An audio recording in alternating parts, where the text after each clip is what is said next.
প্রিয় বন্ধুরা, আমি আপনাদেরকে এখন একটা রাজশাহী শহরের সুন্দর পরিচ্ছন্ন একটি সড়ক দেখাতে চলেছি, যেটি রাজশাহী বিশ্ববিদ্যালয় এবং রাজশাহী প্রকৌশলী বিশ্ববিদ্যালয়ের মধ্য দিয়ে দৃষ্টিনন্দন এই সড়কটি চলে গেছে।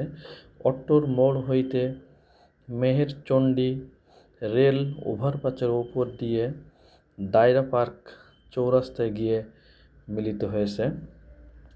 বন্ধুরা, আমার সাথে থাকুন এ ধরনের সুন্দর ভিডিও পেতে এবং আমার চ্যানেলটি সাবস্ক্রাইব করে আমাকে সহযোগিতা করুন। ধন্যবাদ সবাইকে। সবাই ভালো থাকবেন।